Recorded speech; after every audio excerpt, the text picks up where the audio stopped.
I'm Bob Wachter. I'm chair of the Department of Medicine at UCSF. I'm a former chair of the board of the ABIM. I want to introduce my friend Kimberly Manning, who's a general internist and a hospitalist at Emory, and she's also associate vice chair for DEI in the Department of Medicine. Warren Buffett famously said he had 3 boxes on his desk: his inbox, his outbox, and his too hard box. And we're going to focus a little bit on the too hard box. Rather than summarizing the conference, which I think we'll all agree has been superb and affecting, and we've been moved by the stories, I think we've heard hints of the echo chamber and the gorillas in the room, sort of the things that are not being said. So those are the things I wanted to talk about, in part because my sense is this is a group of true believers, mostly on the side of righteousness and probably on the side of history. But our ability to get to a better place is going to depend, at least in part, on understanding the sources of pushback and maybe even empathizing with some of it. It's a hard thing to do, but I think a good way to spend our brief time together. So before we get to some of these tough questions, Kimberly, I'm going to start with an easy one. Tell us your overall impressions of the last couple of days and anything that you're going to take home with you and maybe implement in your practice or your life. Yes, thank you so much for that great intro. And I will start by saying what I've really loved is this centering from the very beginning on the difference between trust and trustworthiness. You can talk about trust all day, but if you do not operate from a space that is trustworthy, it doesn't really matter what you're saying.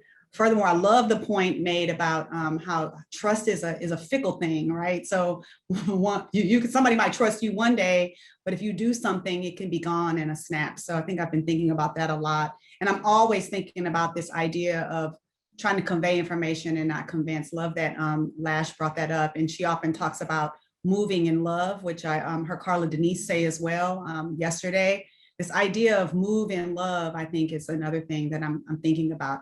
And I will mention one other thing too, because we're thinking about engendering trust and the importance of inclusiveness. I'm also a full professor, and there's 307 Black women full professors in the United States. There are 38,975 full professors in U.S. medical schools.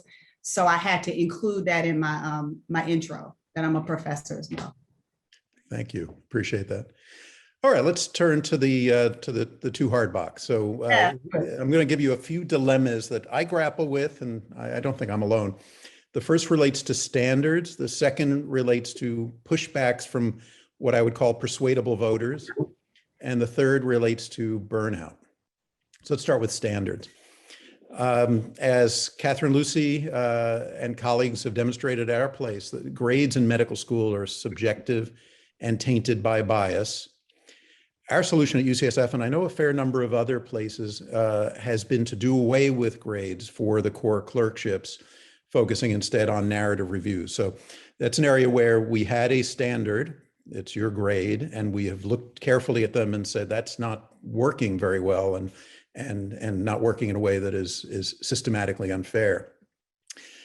I have another part of my life as chair of a big department with a lot of researchers. We have criteria that we use for promotion to associate professor for the researchers.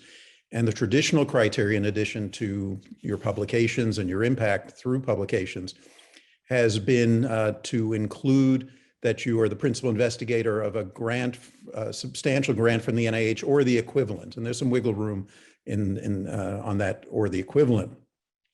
We've seen a few candidates lately in the last couple of years who lack that latter credential, were highly qualified in all sorts of other ways, but lack that credential. And the point was made that there's good literature that says the NIH process is biased and biased against racial and ethnic minorities. And so it's unfair to use that as a criteria.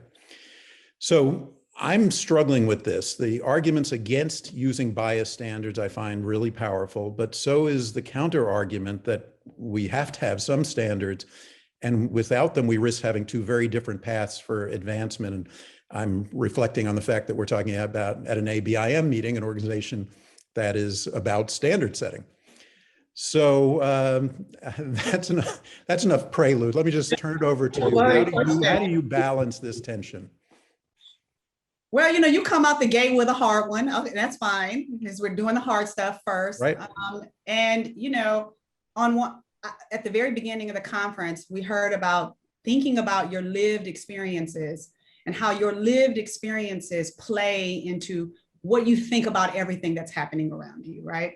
So my lived experience includes that I've built my career at Emory, but I also applied to Emory for medical school, and I also applied to Emory for residency and was told no both of those times, not even an interview. And that was really because of their standards, right? Which was a USMLE score, which I did not cross the threshold of, and also an MCAT score that I did not cross the threshold of, right? So who made the standards? I think that's one question, right? So the standards were really not created with every individual in mind.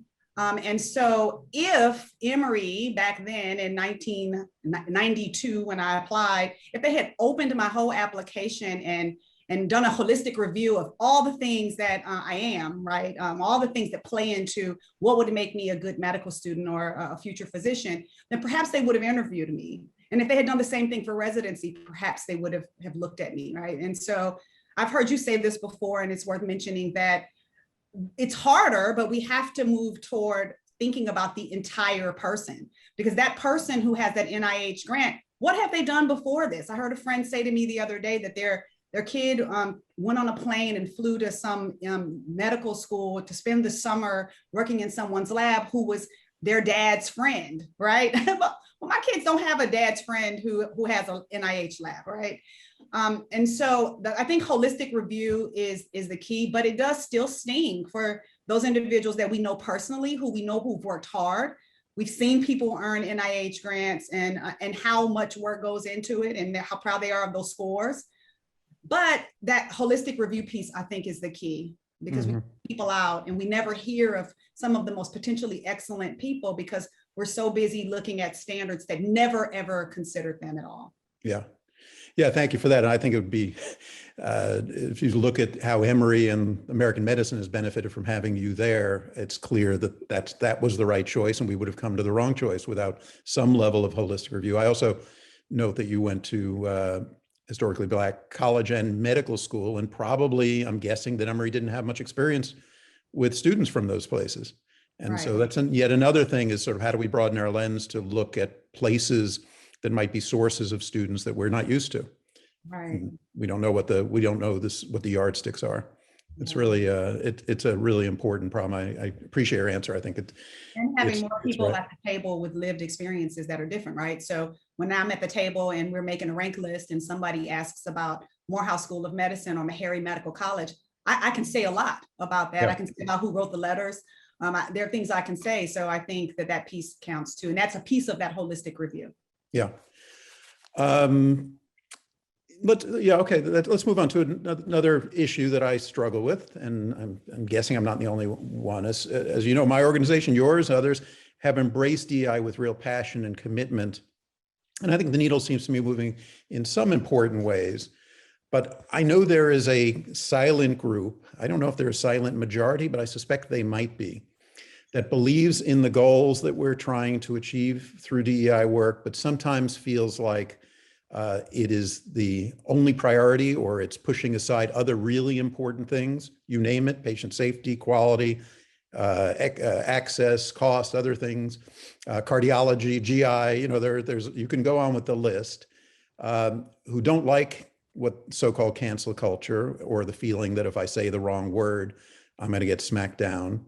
And who say I can't go to another DEI lecture or retreat. It's just, I've had enough.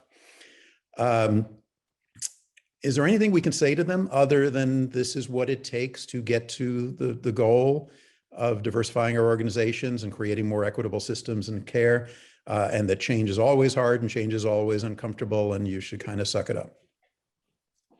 Well, I love this question because I lived it recently. That is absolutely true, that there are people sort of murmuring in the background saying, oh Lord, not another one of these DEI talks, right? So I was in the hallway at Grady and had someone say to me, a colleague that I work closely with and who I personally adore, who, just to give you the full picture of the story, a white male who's a little junior to me.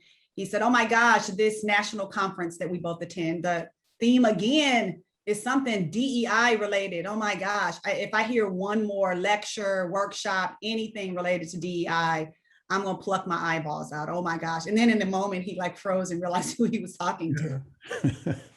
You know, and I have to say, I was initially my feelings were hurt, but I realized how fortunate I was that he said that to my face.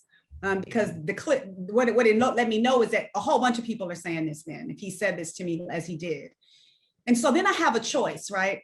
My choice is that I could go off on him and shame him because I'm senior to him, and then I could go and tell everybody what he said, right? Or I could think about how can I be a good steward of my influence and what can I do with this moment? And so what I did was I looked at him and I said, at Emory, our Emory is sort of really cardiology heavy. I remember feeling that way about cardiology at one point. But the truth is that we care about something similar. We care about our patients. We care about our learners having psychologically safe learning environments where they feel like they meet the inclusion line that we heard about yesterday, right? And we care about doing what's right. And we work at Grady Hospital, in a safety net hospital, where the majority of the patients do not look like this individual. And though we have not been talking about this before, unfortunately, now it seems like you're being force fed a lot of it on your plate because you know what, you malnourished in this area.